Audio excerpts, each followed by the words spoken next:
Hello friends, welcome to tradition of student support. दोस्तों, आज की इस वीडियो में हम कक्षा 10वीं से वास्तविक संख्याएं चैप्टर 1 में से प्रश्नावली 1.2 के क्वेश्चन को सॉल्व करेंगे और इसमें हम क्वेश्चन नंबर 1, 2, 3 और 4 इस वीडियो में सॉल्व करेंगे। तो आइए देखते हैं। क्वेश्चन नंबर 1 में है, निम्नलिखित संख्याओं को अभाज्य गुणनखंडों के गुणनफल के रूप में व्यक्त कीजिए। यानी कि हमें यहाँ पर 1 से लेकर के 5 क्वेश्चन दिए हैं। पहले के 5 क्वेश्चन हैं और इन सभी का हमें गुणनखंड करना है, अभाज्य गुणनखंड। चूंकि जो गुणनखंड होता है अभाज्य गुणनखंड, वह अभाज्य संख्याओं से किया जाता है। और अभाज्य संख्याएं क्या होती हैं? अभाज्य संख्याएं वे संख्याएं होती हैं जो स्वयं तथा एक के अतिरिक्त अन्य किसी भी संख्या से विभाजित नहीं होती हैं, उन्हें हम अभाज्य संख्याएं कहते हैं। तो आइए स्टार्ट करते हैं। क्वेश्चन नंबर 1 का पार्ट 1 140 का हम गुणनखंड सबसे पहले करके आपको बताएंगे। क्वेश्चन नंबर 1 में पार्ट 1 है 140 का हमें गुणनखंड करना है। तो क्या करेंगे, सबसे पहले हम 140 ऐसे लिख लेंगे और ये लाइन ऐसे हम खींच लेंगे और यहाँ इस प्रकार से, और 2 से इसे हम भाग देंगे। 2 से भाग देंगे तो यहाँ पर आ जाएगा 70, फिर 2 से भाग देंगे आ जाएगा ये 35। अब ये 2 से भाग नहीं हो पाएगा। अब ये 3 से हम चेक करेंगे तो ये 5 3 8, 8 3 के पहाड़ी में नहीं आता है, 3 से भी ये विभाजित नहीं होगा। अब हम इसे 5 से भाग देंगे, चूँकि संख्या के अंत में 5 है। 5 7 35, अब ये 7 से कट जाएगा, 7 एकम 7। तो यहाँ पर हम लिख सकते हैं कि 140 के अभाज्य गुणनखंड हैं ये 2 गुणा 2 गुणा 5 गुणा 7, ये इसके अभाज्य गुणनखंड है और यही जो इसका राइट आंसर है। अब हम इसी प्रकार अगले पार्ट को सॉल्व करेंगे और अगला पार्ट है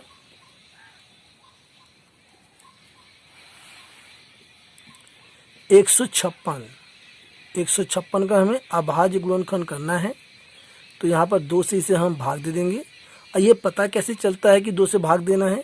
जब संख्या के अंत में 0 2 4 6 8 रहता है तो संख्या 2 से विभाजित हो जाती है। इस प्रकार हमें पता चलता है कि संख्या 2 से विभाजित होगी। 2 से इसे हम भाग देंगे तो ये हो जाएगा 2 7 14 और यहाँ 1 बचेगा 6, 2 8 16।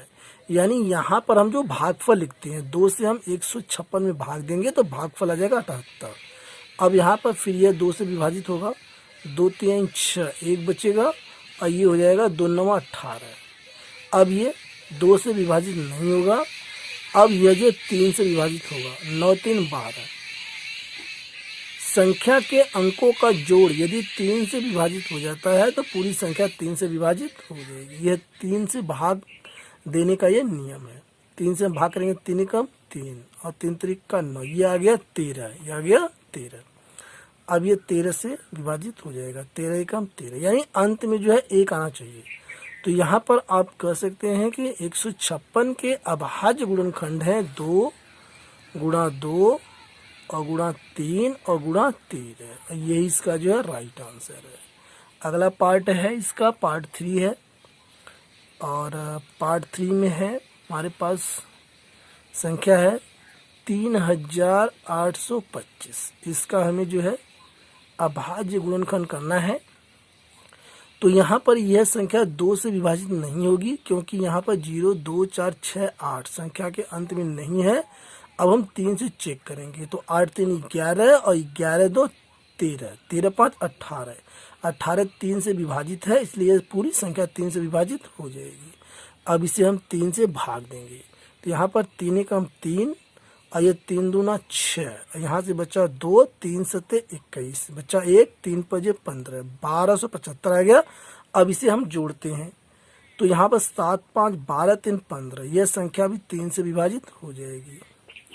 3 चौके 12, 3 दूना 6 और बचा 1, 3 5 15, 425। अब इसे चेक करेंगे क्या यह 3 से विभाजित होती है?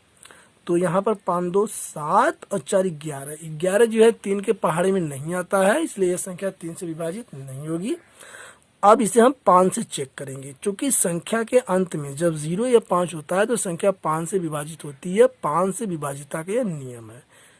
तो यहाँ पर हम 5 से भाग देंगे, तो यहाँ पर 5 40 हो जाएगा और 2 बचेगा, और ये 5 5 5 25, ये आ गया 85। अब यह जो 5 से दोबारा भाग होगा जो है, ये 5 कम 5 बचा 3 5 35, 5 7 35। अब यह 17 से भाग हो जाएगा, 17 कम 17। तो यहाँ पर आप बता सकते हैं कि 3825 के अभाज्य गुणनखंड हैं 3 गुना 3 गुना 5 गुना 5 गुना 17। ये इसका आंसर आ गया। अब इसका हम अगला पार्ट लेंगे, और इसका अगला पार्ट है पार्ट 4, और पार्ट 4 में है संख्या हमारे पास है 7429। अब यहाँ पर जब इसे हम भाग देंगे तो यह संख्या जो 17 से डिवाइड होगी, 17 से इसे हम भाग देंगे तो यहाँ पर आ जाएगा 437। आप भाग करके यहाँ चेक कर सकते हैं रफ में जो है। अब यह संख्या 17 से नहीं जाएगी, अब यह संख्या 19 से जो है डिवाइड होगी। 19 से हम भाग देंगे तो इसका भागफल 23 आ जाएगा, और फिर अंत में हम जब 23 से भाग देंगे तो यहाँ पर भागफल 1 आ जाएगा। तो आप कह सकते हैं कि 7429 के अभाज्य गुणनखंड है 17 और 19, और ये गुणा में है 23। ये इसका आंसर आ गया। अब हम लेते हैं इसका पार्ट 5। पार्ट 5 को सॉल्व करने से पहले मैं आपको एक चीज़ और बता देता हूँ। इसमें आप एक चीज़ और कर सकते हैं।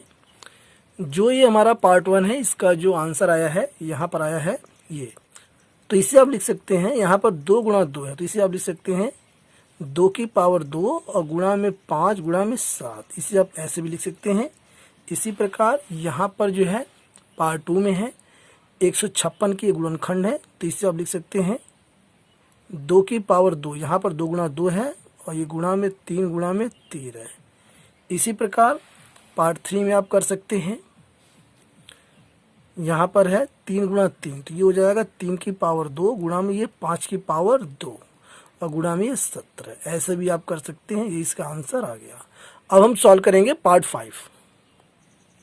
संख्या हमारे पास है 5005, इसे हम 5 से डिवाइड करेंगे, 5 से संख्या विभाजित हो जाएगी। तो यहाँ पर 5 कम 5, ये 0 ये 0, ये 5 कम 5। अब यह संख्या 5 से विभाजित नहीं होगी, अब यह संख्या 7 से विभाजित होगी। 7 से हम भाग देंगे तो यहाँ पर 7 कम 7 हो जाएगा, और ये 3 ये 0 30, यानी कि 7 चौक 28, बचेगा 2 और 7 3 21। ये भागफल यहाँ पर हम लिख रहे हैं, और 7 से हम 1001 में मन में अपने भाग दे रहे हैं। आप यहाँ पर रफ में भी कर सकते हैं, ठीक है। तो भागफल इतना आएगा। अब यह संख्या जो है 11 से डिवाइड होगी, 7 से नहीं जाएगी, तो 11 कम 11, यहाँ से 3 बचेगा, और ये 3 33, 11 3 33। अब यह संख्या 13 से डिवाइड होगी, 13 कम 13। तो यहाँ पर आप लिख सकते हैं 5005 के अभाज्य गुणनखंड है 5 गुणा 7 गुणा 11 गुणा 13। और ये इसका आंसर आ गया। अब हम क्वेश्चन 2 को सॉल्व करेंगे। तो क्वेश्चन 2 में है, देखते हैं क्या है पूछा है क्वेश्चन में। क्वेश्चन 2 में है पूर्णांकों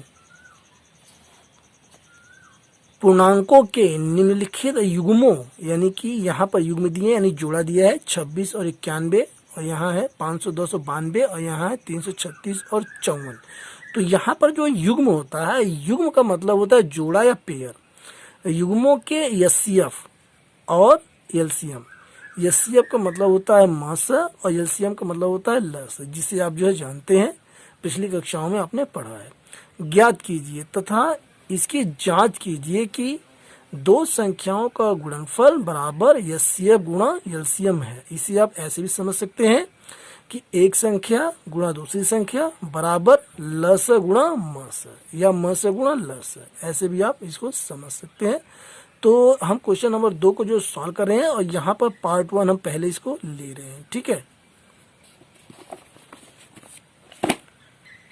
तो यहाँ पर हमारे पास है क्वेश्चन नंबर 2, इसका पार्ट 1, और यहाँ पर हमारे पास संख्याएं हैं 26 और यहाँ है 91। तो यहाँ पर हम क्या करेंगे, सबसे पहले हम 26 और 91 का अलग अलग हम गुणनखंड निकाल लेंगे, अभाज्य गुणनखंड। ठीक है, तो ये 26, अब यह संख्या 2 से डिवाइड हो जाएगी, 2 से भाग देंगे तो भागफल आ जाएगा 13। अब इसे हम 13 से भाग देंगे तो यहाँ पर 1 आ जाएगा इसका भागफल। अब 91 की बात है, 91 यानी कि 91। तो यह जो संख्या 91 है, यह जो है 7 से डिवाइड हो जाएगी, 7 से इसे हम भाग देंगे तो ये हो जाएगा 7 एकम 7, बचेगा 2 और 7 तिहाई 21, यानी कि आ गया 13। अब 13 से भाग देंगे तो भागफल आ जाएगा 1। कितना आ जाएगा, 1। तो यहाँ पर आप लिख सकते हैं कि 26 के जो अभाज्य गुणनखंड हैं वह हैं 2 और 13। तो 2 गुणा 13 और यहाँ पर 91 के जो अभाज्य गुणनखंड हैं वह हैं 7 गुणा 13। तो यहाँ पर हमें कॉमन क्या मिलता है, तो यहाँ पर दोनों गुणनखंडों में यहाँ भी जो कॉमन रूप से मिलता है, यानी जिसे हम उभयनिष्ठ कहते हैं, वह जो हमारा क्या है 13, क्या है 13। तो यहाँ पर जो एचसीएफ है, एचसीएफ हो गया यहाँ पर 13, ये हमारा आंसर आ गया पहला। और यहाँ पे ये कह रहा है एलसीएम, ये कह रहा है एलसीएम। तो एलसीएम हम कैसे निकालेंगे, एलसीएम में देखिए जो कॉमन मिलता है वो तो हम लिखेंगे, और जो कॉमन नहीं मिलता है उससे भी हम लिखेंगे, और इन सबको हम गुणा करेंगे तो हमारा एलसीएम आ जाएगा। तो यहाँ पर 2 इसमें नहीं मिलता है, और यहाँ 7 इसमें नहीं मिलता है, और ये 13 जो है दोनों में मिलता है। अब इसको हम गुणा कर देंगे, इसको जब गुणा हम करेंगे यहाँ रफ में तो यहाँ पर आ जाएगा 182, 182। तो यहाँ पर एचसीएफ आ गया 13 और एलसीएम आ गया 182। अब हमें क्या करना है, चेक करना है, हमें क्या करना है, चेक करना है। जो यहाँ पे कह रहा है कि जांच कीजिए, तो यहाँ पर ये चेक है। और यहाँ पर जो है चूंकि कहा है कि 2 संख्याओं का गुणनफल, इसने कहा है क्वेश्चन में 2 संख्याओं का गुणनफल बराबर एचसीएफ गुणा एलसीएम, ये हमें जांच करना है। और ये क्वेश्चन में जो है ये यहाँ कह रहा है कि ये 2 संख्याओं का गुणनफल बराबर एचसीएफ गुणा एलसीएम, ये हमें जांच करके बताना है कि ऐसा करने से क्या राइट है कि नहीं है। तो संख्याएं हमारे पास क्या है, 26 और 91। तो दोनों संख्या हमारी यही हैं। तो यहाँ हम लिख सकते हैं 26 गुणा 91 बराबर एचसीएफ, एचसीएफ के स्थान पर हम लिख देंगे 13 और एलसीएम के स्थान पर हम लिख देंगे 182। अब जब 26 और 91 को हम यहाँ पे गुणा करेंगे तो यहाँ पर आ जाएगा 2366, 2366। आप इसको गुणा कर सकते हैं रफ में।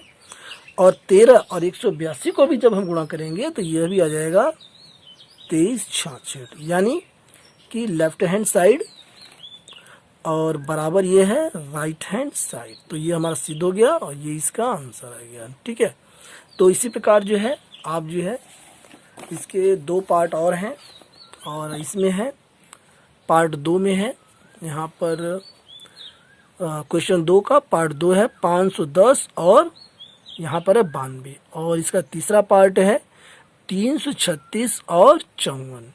ये यहाँ पे 2 पार्ट है।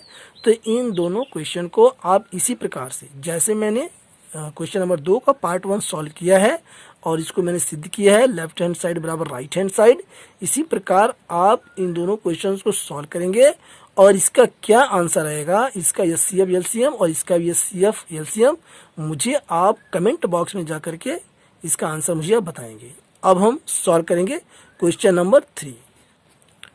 क्वेश्चन नंबर 3 में यहाँ पर है अभाज्य गुणनखंडन विधि द्वारा निम्नलिखित पूर्णांकों के एचसीएफ और एलसीएम ज्ञात कीजिए। यहाँ पर क्वेश्चन नंबर 3 में हमें केवल एचसीएफ और एलसीएम हमें ज्ञात करना है। तो यहाँ पर 3 क्वेश्चन है और तीनों क्वेश्चन में से जो क्वेश्चन नंबर 3 है उसके 3 पार्ट हैं। तो पहला पार्ट हम यहाँ पर सॉल्व कर रहे हैं सबसे पहले, और इसमें है 12, 15 और 21। ध्यान दें एचसीएफ और एलसीएम हमें ज्ञात करना है।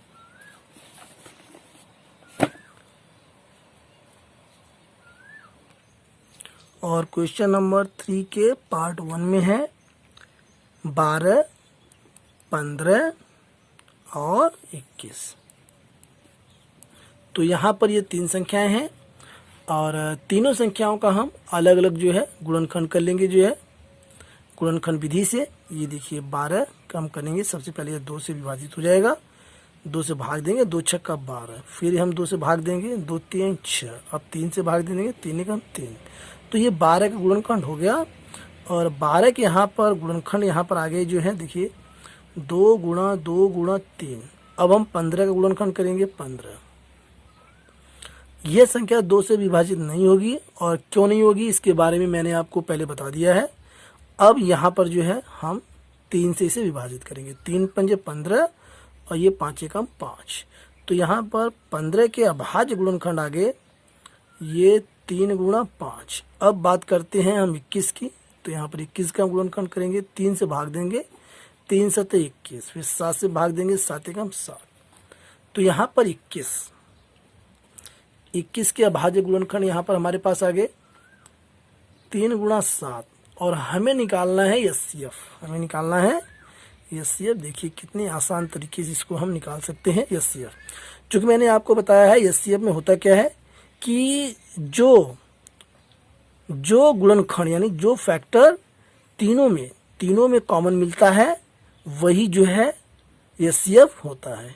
ठीक है, तो यहाँ पर देखिए यानी इसे हम कहते हैं सार्वगुणनखंड, यानी जो यहाँ पे 12 के गुणनखंड हैं, 15 के हैं और 21 गुणनखंड है। इन तीनों गुणनखंडों में जो सार्वगुणनखंड होगा वही जो एचसीएफ होगा। ठीक है, तो यहाँ पर 2 देखिए इन दोनों में नहीं है, ये भी 2 इन दोनों में नहीं। यहाँ पर 3 जो है इसमें भी है और यहाँ भी है और यहाँ भी है। ठीक है, 5 जो है इसमें नहीं है, इसमें नहीं है। 7 जो है इन दोनों में नहीं है। तो यहाँ पर सार्वगुणनखंड हमें क्या मिल गया, यानी कि उभयनिष्ठ जिसको हम कॉमन कहते हैं, वो क्या मिल गया, 3 मिल गया। तो एचसीएफ इसका आ गया 3, ये इसका आंसर आ गया। अब बात करते हैं हम एलसीएम की। तो एलसीएम के लिए मैंने बता रखा है कि जो कॉमन मिलता है वो और जो कॉमन नहीं मिलता है वो, उन सभी के गुणनफल को एलसीएम हम कहते हैं। तो यहाँ पर ये दो दोनों नहीं मिलते हैं, पहले 2 गुणा 2 लिख लेते हैं। इसके बाद यहाँ पर देखिए 3 यहाँ पे कॉमन मिल रहा है, तो गुणा में 3। अब ये 5 ये 7 इसमें नहीं मिलते हैं, तो ये 5 गुणा ये 7। अब इन सबको हम गुणा कर लेंगे, तो 2 दूना 4 और 4 3 ये 12 और ये 5 7 35। अब 12 से हम 35 में जब गुणा करेंगे तो 12 पंजे 60 के 0, हासिल लगा 6 और 12 3 36। 36 में 6 हम जोड़ देंगे तो आ जाएगा 42। तो ये आंसर आ गया इसका 420। तो आप बता सकते हैं एचसीएफ इसका 3 है और एलसीएम इसका 420 है, और यही इसके राइट आंसर आ गए। अब हम क्वेश्चन नंबर 3 का पार्ट 2 सॉल्व करेंगे। क्वेश्चन नंबर 3 और इसका पार्ट 2, और पार्ट 2 में हमारे पास है 17, 23 और 29। यहाँ पर 3 संख्या हमारे पास दी हुई हैं।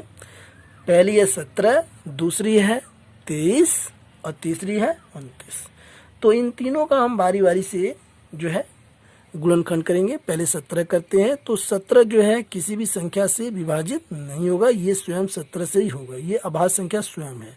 तो 17 एकम 17। इसी प्रकार ये 23 भी जो है ये अभाज्य संख्या है, ये किसी संख्या से विभाजित नहीं होगी, स्वयं से ही विभाजित होगी। तो ये 23 एकम 23। इसी प्रकार यह 29 भी है, यह भी अभाज्य संख्या है, यह स्वयं से ही विभाजित होगी और किसी भी संख्या से विभाजित नहीं होगी। तो यहाँ पर ये 29 एकम 29। ठीक है, तो यहाँ पर 17 का गुणनखंड यहाँ पर आ गया 1 गुणा 17, चूंकि 1 हम यहाँ पर लिखेंगे, सब में कॉमन है और कोई संख्या इसमें कॉमन नहीं है। ठीक है, और यहाँ पर 23 में है 1 और 23, 1 गुणा 23। और एक बात ध्यान दें, 1 जो है वो हर संख्या में गुणा के रूप में मौजूद रहती है। ठीक है, अब बात करते हैं 29 की। तो 29 के अभाज्य गुणनखंड है 1 और 29, 1 गुणा 29। ठीक है, तो अब यहाँ पर देखिए कि कॉमन क्या है, कॉमन यहाँ पर 1 है। तीनों में जो कॉमन है ये जो 1 है ये सार्वगुणनखंड है। ठीक है, यह है 17 में भी 1 है इसके गुणनखंड में, 23 के गुणनखंड में भी 1 है और 29 के गुणनखंड में भी 1 है। इसलिए एचसीएफ हमारा हो गया जो है 1। एचसीएफ कितना आ गया 1। और यहाँ पर एलसीएम के लिए क्या हम करेंगे, 1 चूंकि मिल रहा है तो 1 हम लिख लेंगे, और जो नहीं मिल रहा है 17 और ये 23 और ये 29, इन सबको हम आपस में गुणा कर देंगे। जब इनको आपस में हम गुणा करेंगे तो इसका आंसर आ जाएगा 11,339, यानी कि 11,339। आप यहाँ रफ में गुणा करके चेक कर सकते हैं, ये इसका आंसर आ गया। तो यहाँ पर एचसीएफ हो गया 1 और एलसीएम इसका आ गया 11,339, ये इसका राइट आंसर है। अब हम पार्ट 3 यानी कि क्वेश्चन नंबर 3 का पार्ट 3 हम सॉल्व करेंगे। और क्वेश्चन नंबर 3 के पार्ट 3 में हमारे पास है संख्या, हमारे पास है 8, 9 और 25। अब इन तीनों का हम अलग अलग गुणनखंड के सबसे पहले 8 का करते हैं। 8 2 से भाग देंगे तो 2 चौका 8, फिर 2 से भाग देंगे, 2 दूना 4, फिर 2 से भाग देंगे, आ जाएगा 1। अब 9 का हम गुणनखंड करते हैं, 3 से भाग देंगे, 2 से भाग नहीं हो पाएगा, 3 त्रिक के 9, फिर 3 एकम 3। अब 25 का गुणनखंड करेंगे तो ये 5 से विभाजित हो जाएगा, 5 पंजे 25 और ये 5 एकम 5। तो यहाँ पर जो है आ गया हमारे पास, ये देखिए यहाँ पर लिख लेते हैं 8। 8 के जो अभाज्य गुणनखंड वह हैं 2 गुणा 2 गुणा 2, और यहाँ पर गुणा कर देते हैं यहाँ पर 1, और यहाँ पर 9 के हमारे पास अभाज्य गुणनखंड है 3 गुणा 3 गुणा 1। इसी प्रकार 25 के अभाज्य गुणनखंड हमारे पास है, आइए यहाँ देखते हैं, ये हमारे पास है 5 गुणा 5, 5 गुणा 5 गुणा 1। तो यहाँ पर 1 जो है ये कॉमन मिल रहा है, और कोई भी संख्या जो आपस में कॉमन तीनों में नहीं मिलती है, इसलिए एचसीएफ हमारा आ गया 1। कितना आ गया? 1। अब हम निकाल लेंगे इसका एलसीएम। तो एलसीएम के लिए सबसे पहले जो मिलता है उसे लिख लेंगे 1, और जो नहीं मिलता है 2 गुणा 2 गुणा 2, यानी कि 2 गुणा 2 गुणा 2, इस प्रकार से। और इसके बाद नीचे लिखते हैं 3 गुणा 3, 3 गुणा 3, और गुणा ये 5 गुणा 5। अब इसे हम सॉल्व कर लेंगे तो यहाँ पर हमारा आंसर आ जाएगा 2 दूना 4 दूना 8, और ये 3 त्रिक के 9, और ये 5 पंजे 25। इन तीनों को जब हम गुणा करेंगे तो हमारा आंसर आ जाएगा 1800, 1800। ये हमारा एलसीएम है। तो आप बता सकते हैं कि 8, 9 और 25 का एचसीएफ 1 है और एलसीएम इसका 1800 है। यही इसका राइट आंसर आ गया। अब इसके बाद हम क्वेश्चन नंबर 4 को जो है सॉल्व करेंगे, और क्वेश्चन नंबर 4 में है, देखते हैं क्या क्वेश्चन पूछा है। क्वेश्चन नंबर 4, और यहाँ ये क्वेश्चन में है एचसीएफ 306,657 बराबर 9 दिया है।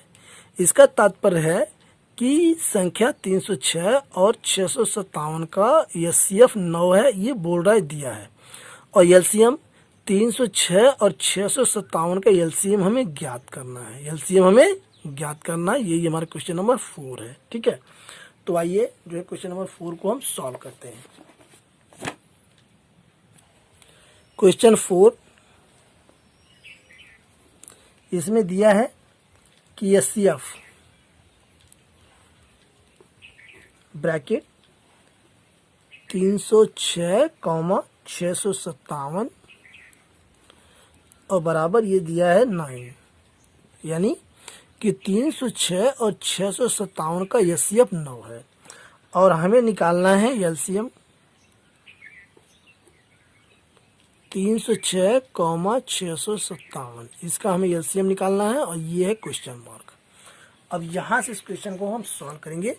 तो यहाँ पर हमें पता लग गया कि एक संख्या हमारी 306 है और दूसरी संख्या हमारी है 657, और एचसीएफ 9 है, एलसीएम हमें निकालना है। तो चूंकि फार्मूला होता है एक संख्या गुणा दूसरी संख्या बराबर एचसीएफ गुणा एलसीएम। और यहाँ पर देखिए चूंकि हमें निकालना है एलसीएम, तो एचसीएफ जो है यहाँ पर बटे में आ जाएगा। तो इसे हम लिख सकते हैं एलसीएम बराबर एक संख्या गुणा दूसरी संख्या बटे HCF, और यहाँ हम HCF किसका लिखेंगे, इसका 306, 657 का। अब LCM हमें निकालना है, तो यहाँ थोड़ा सा इसे हम संशोधित कर लेते हैं। LCM हमें निकालना है 306 और 657 का। अब यहाँ हम सॉल्व कर देंगे। संख्या हमारे पास एक है 306 और दूसरी संख्या हमारे पास है 657। अब HCF इन दोनों संख्याओं का क्या है, ये हमें क्वेश्चन में जो है सबसे ऊपर जो ये दिया है, ये गिवन है, ठीक है, 9। कितना है ये, 9। तो यहाँ पर हम बटे में यहाँ पर 9 लिख देंगे और 9 से इसे हम काट देंगे। तो ये 9 तियाँ 27 और ये 3 बचेगा, 9 चौक 36। जब काटेंगे तो आ जाएगा 34। अब यहाँ पर 34 गुणा 657, इसे आप रफ में गुणा कर लेंगे तो आपका यहाँ पर जो है आंसर आपका आ जाएगा 22,338। ये आपका आंसर आ गया जो है। तो आप बता सकते हैं कि LCM 306 और 657 का जो LCM है वह 22,338 है और यही इसका राइट आंसर है दोस्तों। और यहाँ पर अब इस प्रश्नावली में जो है हमारे पास क्वेश्चन आते हैं, क्वेश्चन नंबर 5, 6 और 7। 3 क्वेश्चन इस प्रश्नावली में बचते हैं। तो इन तीनों क्वेश्चंस को हम अपने अगले वीडियो पार्ट 2 में इसको हम सॉल्व करेंगे जो है। और दोस्तों, यदि ये वीडियो आपको अच्छी लगी तो चैनल को सब्सक्राइब करें, साथ ही वीडियो को लाइक करें तथा इस वीडियो को अपने दोस्तों में ज़्यादा से ज़्यादा शेयर करें। Thanks for watching.